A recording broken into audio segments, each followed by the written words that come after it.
Assalamu alaikum. Hello and welcome. You are listening to Care Across Cultures with me, Mirban Hussain, your host, on Link FM 96.7. I hope everybody's well and happy and healthy. Today,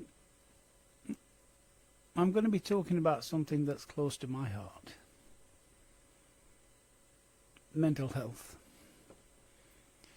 and how it connects with our Islamic heritage. This show is also live on DAB.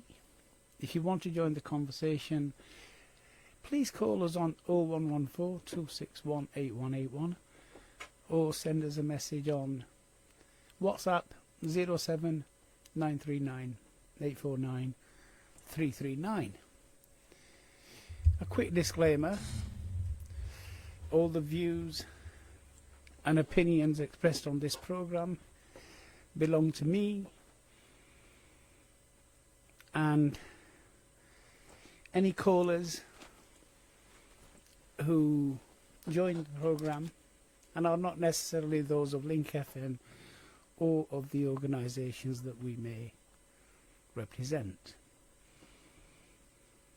I don't have a guest today,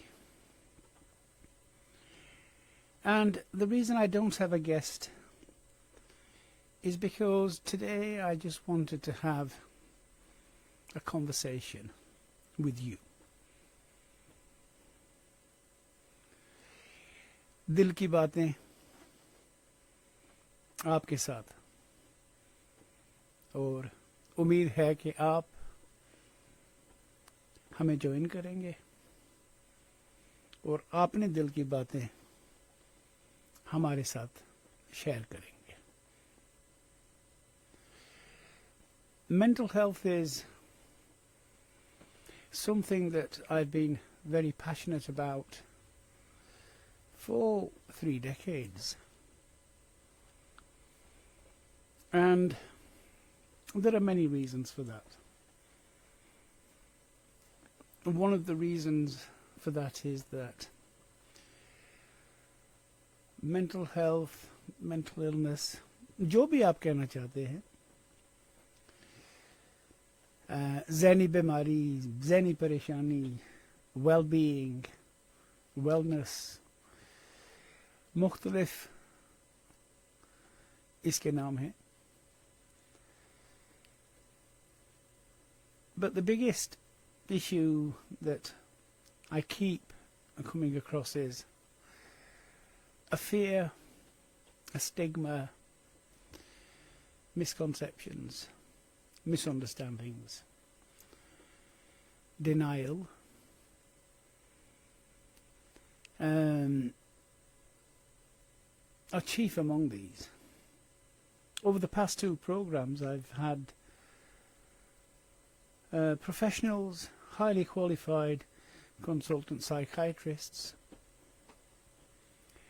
who've talked about mental illness, mental health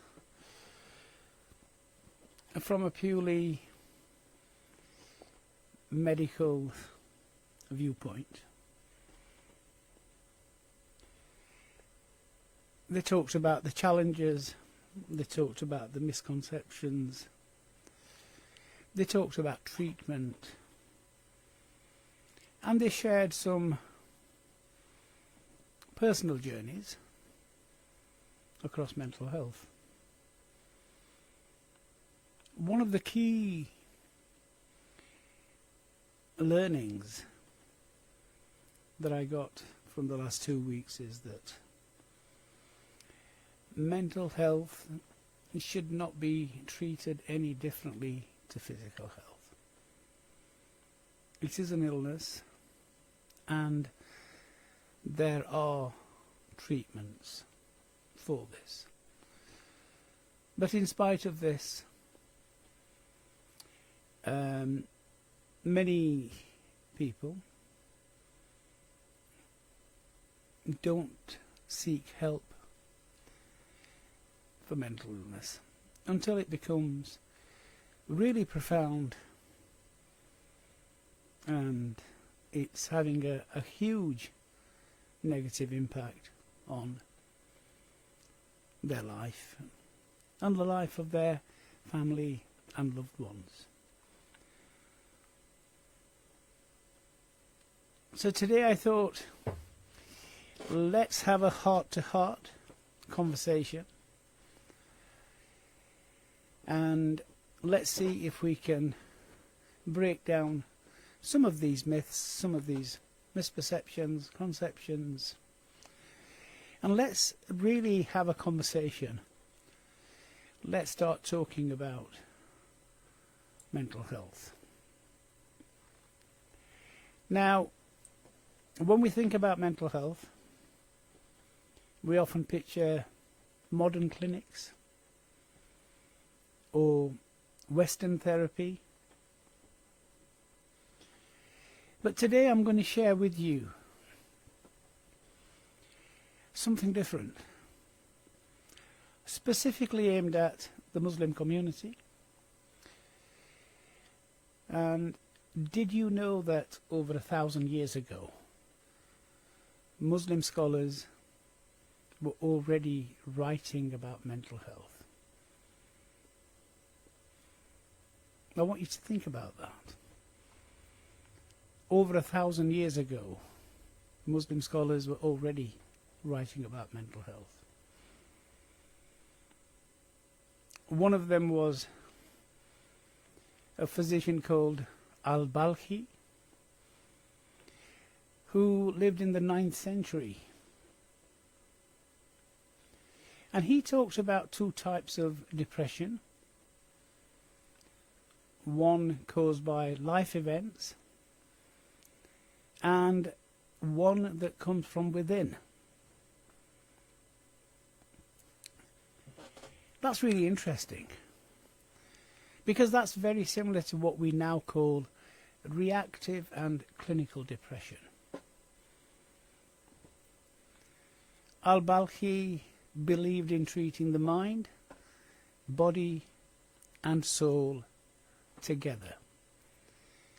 Now, you may have heard a term that I've used on this program many times, and most of my guests have used the same term: holistic care. Now, that's what holistic care is: treating the mind, the body and the soul together.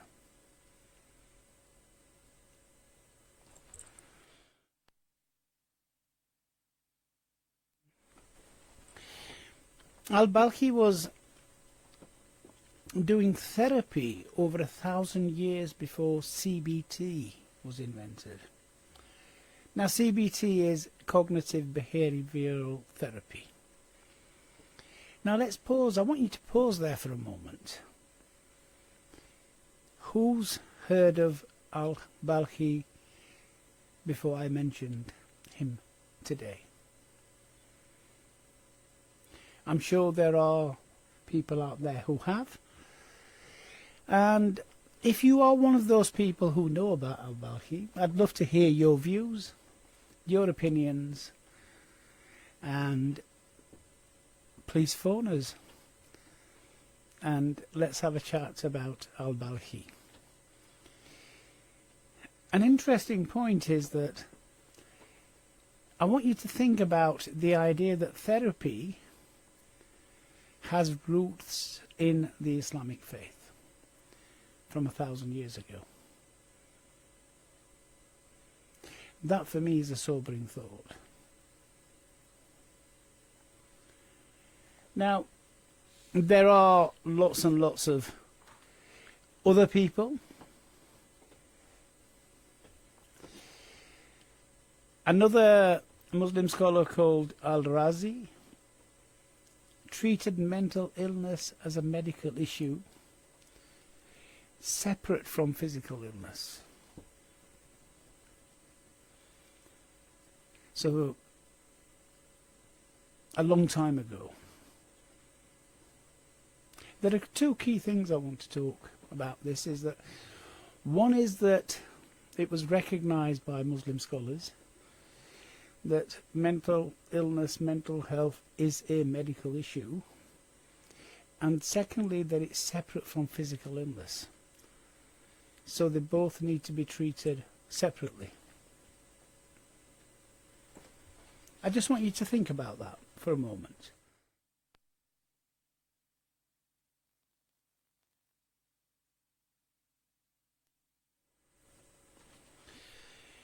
I want to talk about Ibn Sina. For those of you who've come across Ibn Sina, in the West he is known as Avicenna. Google him. An amazing person. Now, Ibn Sina explored how the mind and body are connected in his famous book, The Canon of Medicine, which was used for over 600 years in both Europe and the Islamic world.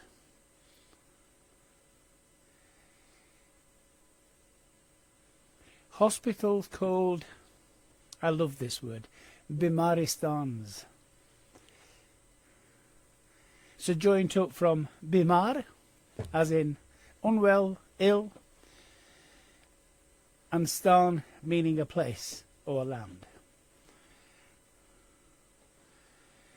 So there were Bimaristans in cities like Baghdad, Cairo, Damascus, and these had special wards for mental health.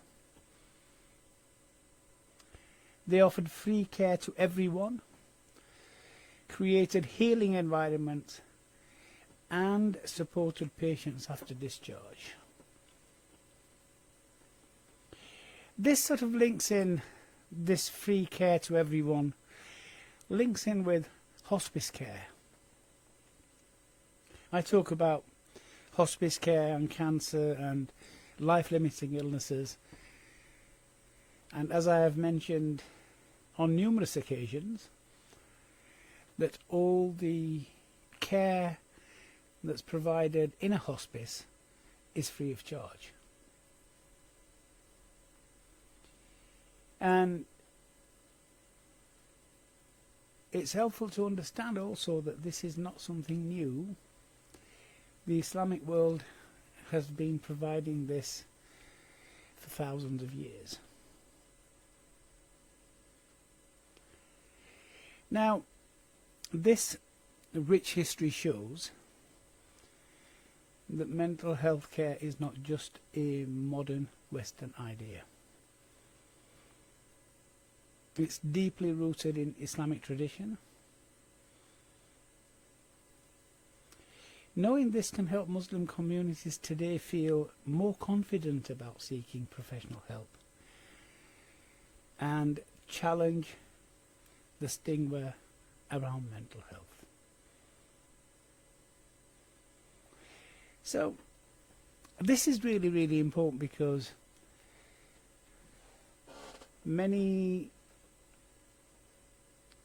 people from the Muslim community don't recognize mental illness, mental health. They don't recognize the symptoms. They don't recognize the fact that they need help. And sometimes it's just brushed off. It's just life. Many years ago, someone explained to me mental health and what it meant to them. And I still remember, because the way that they explained it was that we are walking along a cliff edge. I want you to picture that, a cliff edge. And life, if we imagine it as a wind that's throwing all kinds of things at us. It's throwing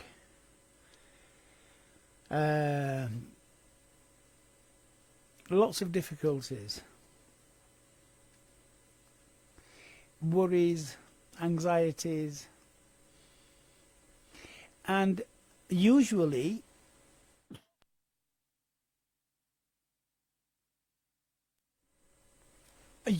we can cope at what life throws at us.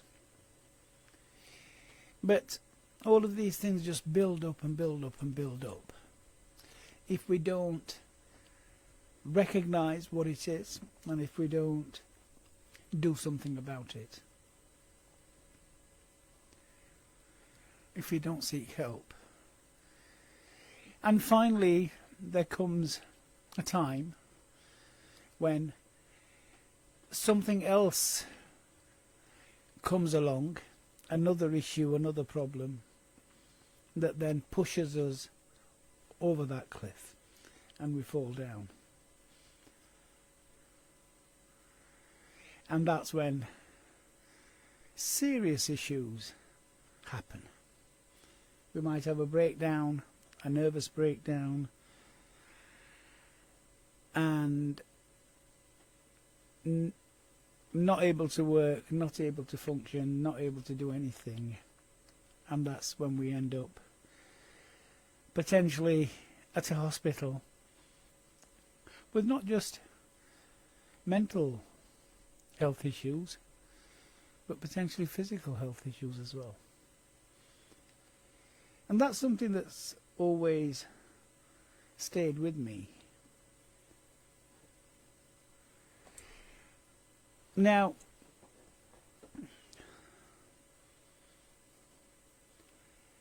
there are, as I have said many times, there are lots and lots of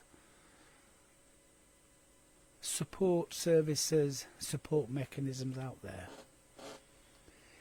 The first one is always, if you have any issues, please go and see your GP as the first point of call. That's the starting point. Have a conversation. Tell your GP exactly how you're feeling.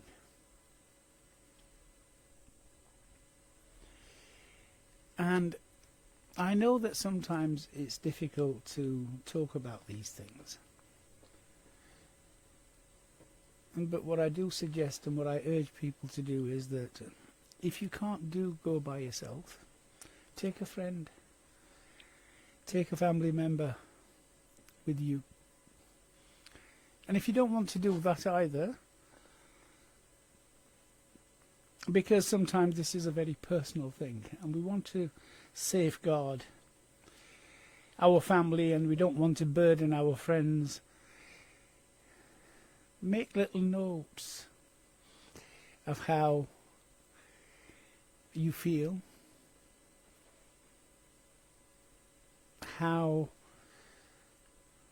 what's happening,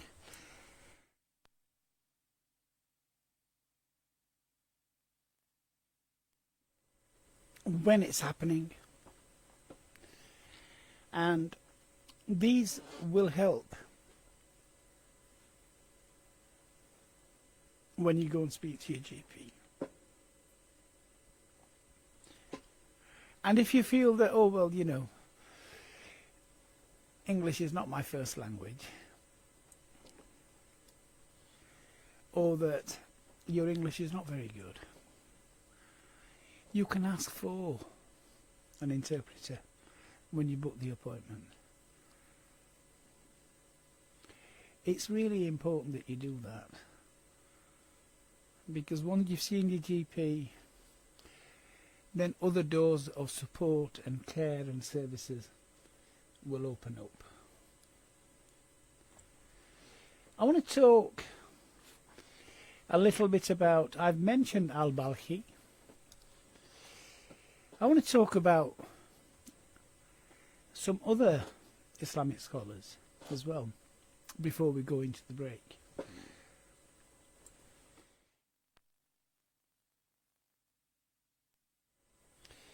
So Al-Ghazali, from 1058 to 1111, explored the psychology of the soul, emotions and ethical behavior.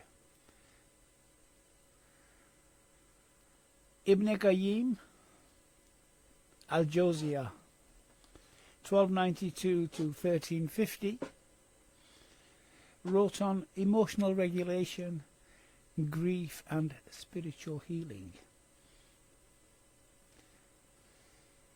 And in 1263 to 1328, Ibn Taymiyyah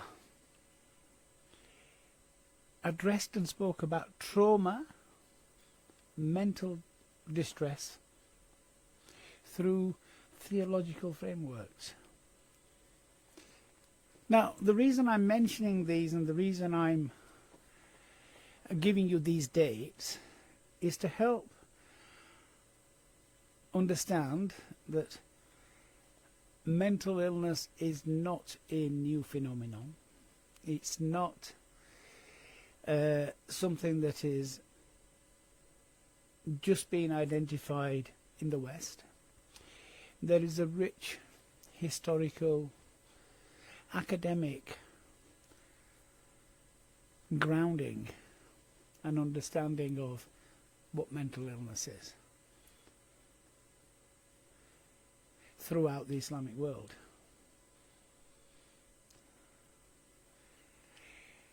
There are others I want to talk about. Al-Razi,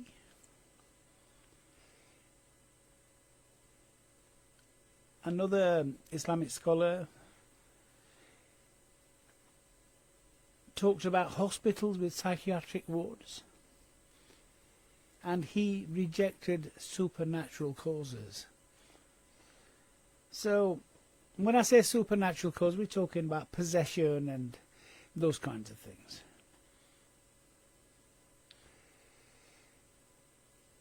And then I've mentioned Ibn Sina previously, but who authored the Canon of Medicine.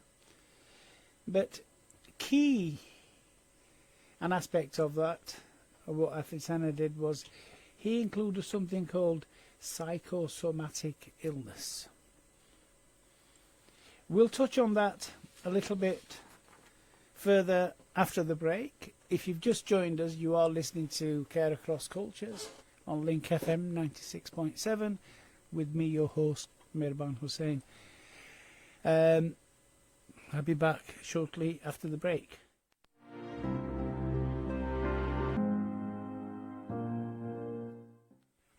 Welcome back to Care Across Cultures with me, your host, Mirban Hussain.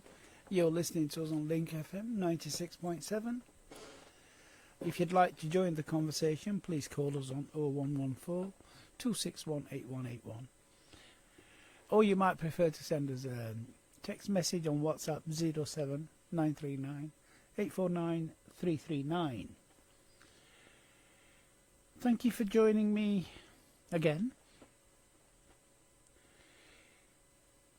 I've been talking and having a conversation, a heart, if you will, about mental illness, mental health.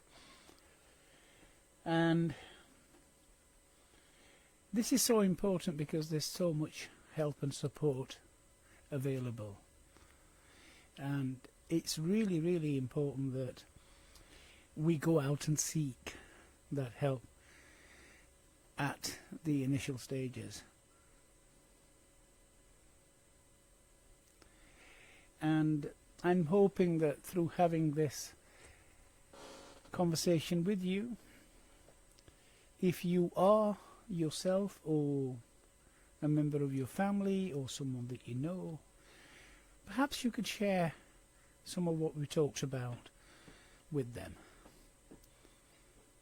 And after all, if just one person listening goes out and seeks some support and gets better and their life improves, isn't that a fantastic thing?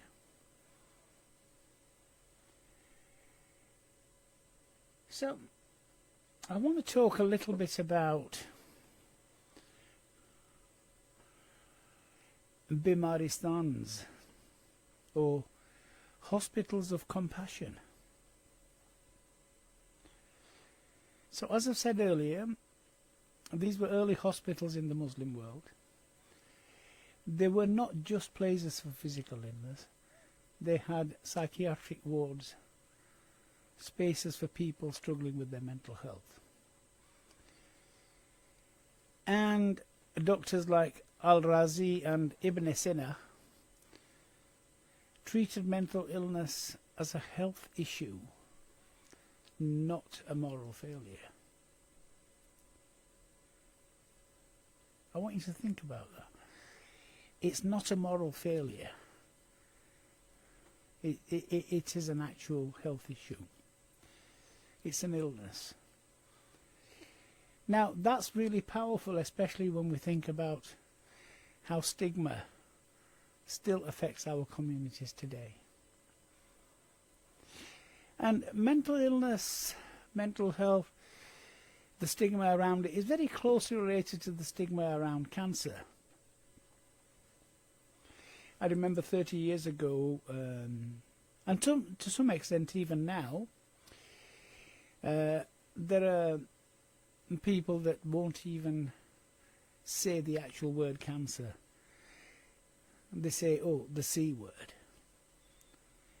Because historically, whenever someone was diagnosed with cancer, the majority people, their life did end.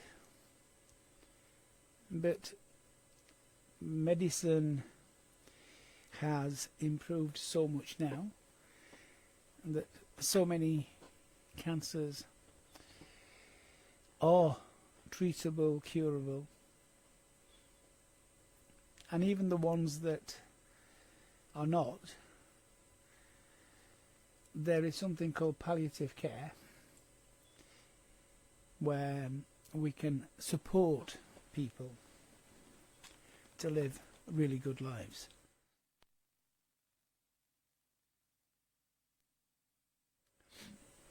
And it's an important key understanding that the Bimaristans of the Muslim world and the hospices of the modern world had a key thing in common. And the key thing is that care free for everyone.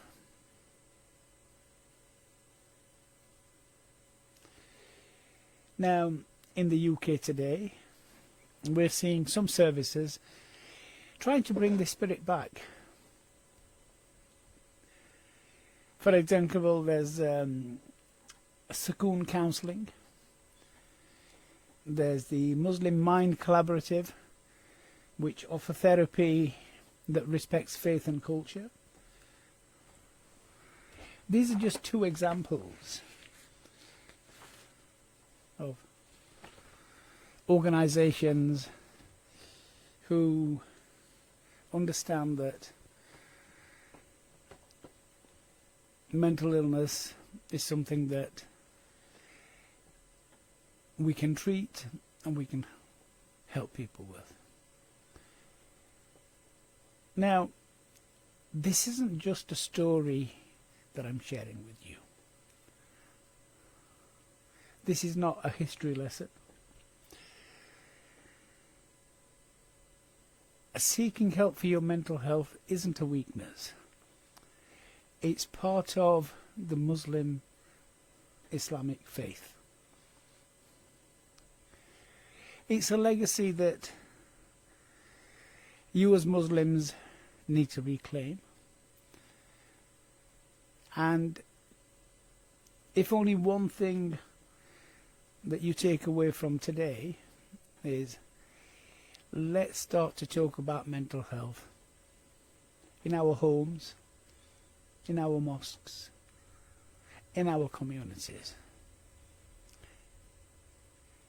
Because once we start talking about it, let's normalise the conversations. Now, mental health does have a huge impact on if a family member or an individual has been diagnosed with a cancer or a life-limiting illness. Because it is frightening. And then, so you've got the physical illness, and then as a result of that, there's the mental health issues that come about. And then the family, the loved ones, they are also affected by mental health. Worry, fear, all of these things. And what I'm hoping that we can do when we start to talk about mental illness, mental health, is let's tackle this stigma with knowledge. Some of the things people worry about is, what will others think? I want you to think about that. What will others think?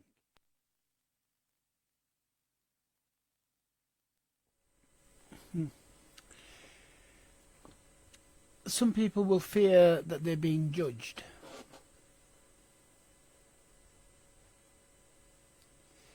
But my belief, personal belief, is that, it's only Allah that can judge. But what if we change the story? And what if we said, therapy isn't a Western thing. It's part of our Islamic heritage. Think about that for a moment. It's not something that the West does to us. Yeah. It's not something that the NHS does to us. And there is, countless academic research that's been done on therapies for mental illness, and they do work. Sometimes they take a lot longer, sometimes not so long, and maybe one kind of therapy doesn't work for a particular person.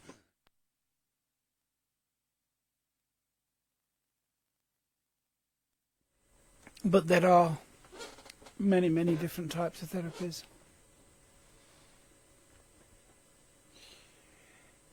Here's a practical idea. As for everyone listening out there,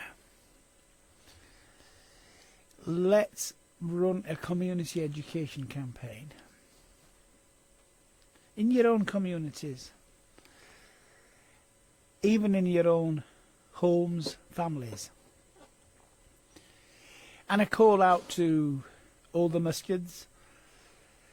What about using Friday khutbahs to talk about mental health and talk about the rich Islamic heritage of mental illness, the Bimaristans, and why seeking help for an illness is a duty. Let's use social media.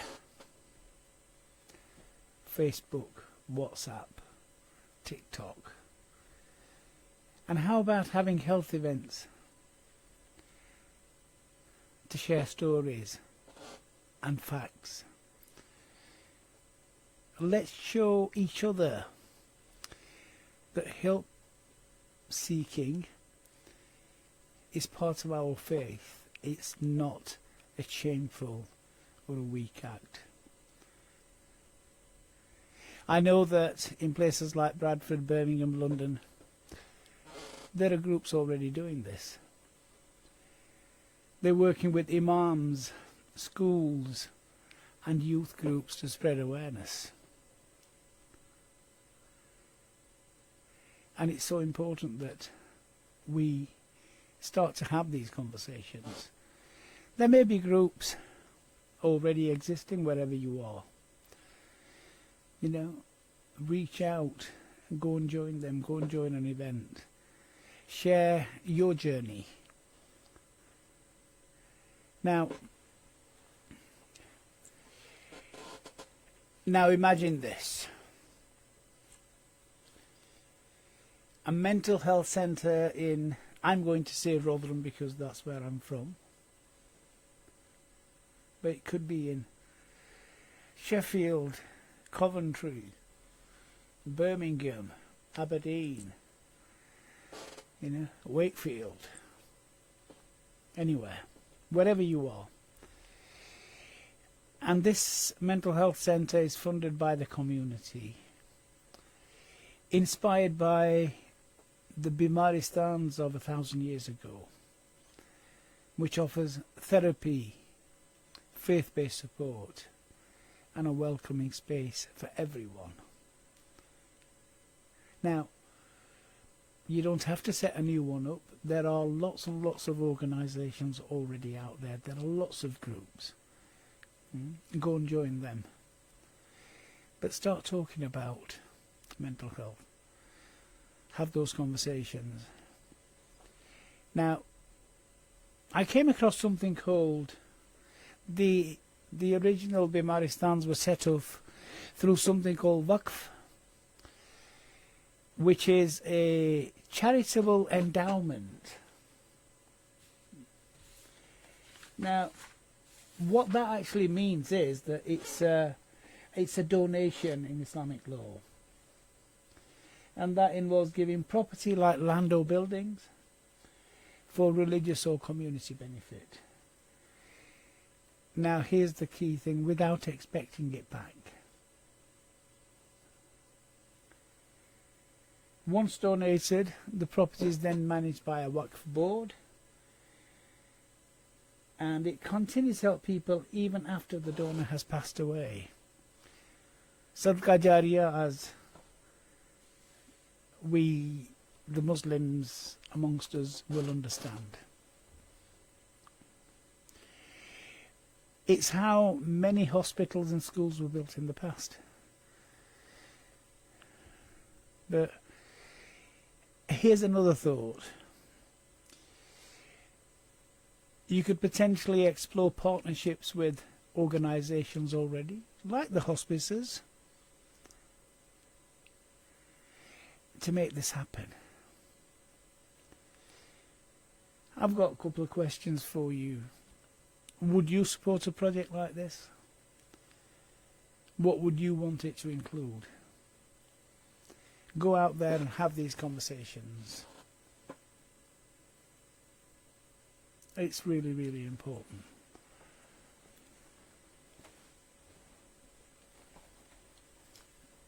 What I'm hoping that from today, there's a lot of hopes from today.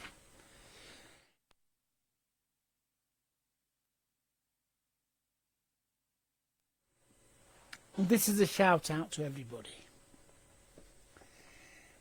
I've just shared with you very briefly a historical narrative of mental health, mental illness within the Islamic faith.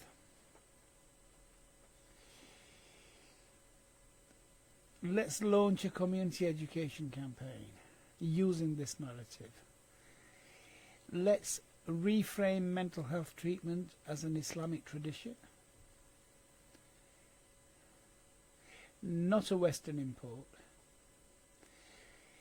Let's directly target stigma at its root by demonstrating that seeking therapy, medication, honours Islam. It doesn't contradict it. And let's start talking about mental health through khutbah, social media, community health events.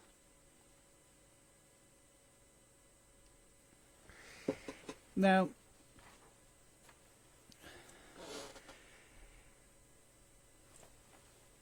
I've talked a lot about mental health, and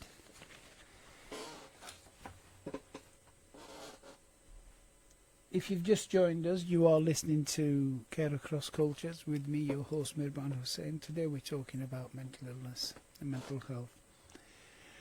And there are huge issues around mental illness within the Muslim community, specifically who I'm talking about today, but across many communities. And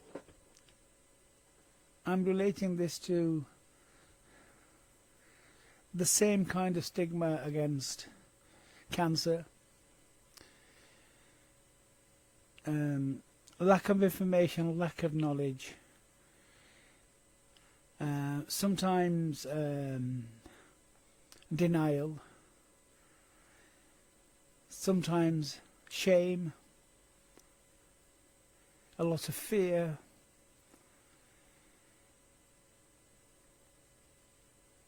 but the thing that really sort of I get worried about is that there is so much help and support out there. All you need to do is reach out.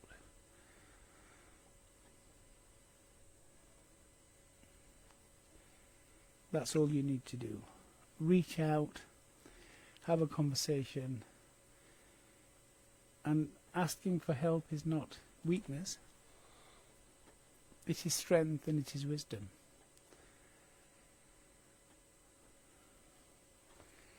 Our ancestors believed in healing the mind, the body and the soul together. It's what we now call holistic care. Let's honour that legacy. Let's talk openly. Let's support each other. Let's build a culture of compassion.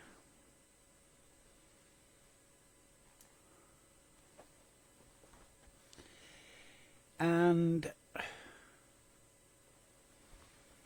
I'm hoping that some of you who are listening, I was expecting some calls today, but it doesn't really seem like that anybody wants to sort of have a conversation with me today.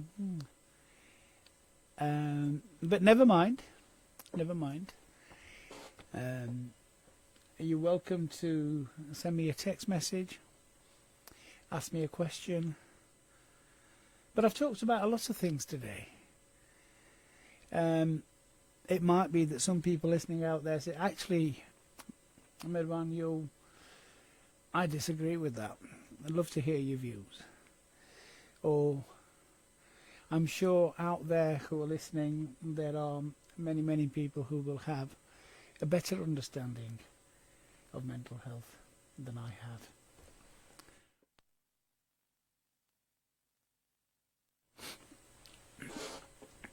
If you do and you'd like to come and share your knowledge and your wisdom on the programme, please get in touch. And you could be a guest and we could have another conversation around mental health.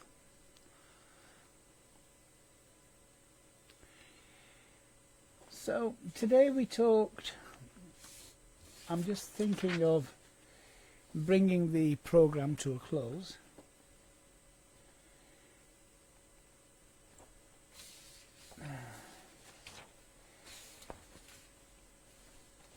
But I want to talk towards the end. Faith based on community care is not a new thing. Within the Muslim world, it was in the 7th century. Rufaida al-Islamiyah, an organization that provided psychological support to wounded soldiers. And that's early trauma care. And in the 9th to the 15th century, that's when the Bimaristans thrived. There were hospitals in Baghdad, Cairo, Damascus, Cordoba, Granada, with not just psychiatric wards, but music therapy, art therapy. All of these things happened.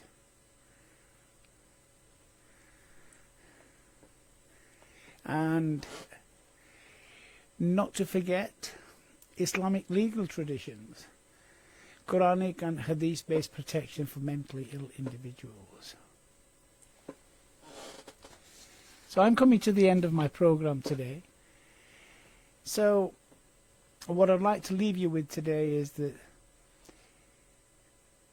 we together explored how mental health care has deep roots in Islamic history and how we can use that legacy to support our communities today. Thank you for listening to Care Across Cultures. I'm Mirban Hussain. Join me every Tuesday at 11 am. Until next time, Allah Hafiz.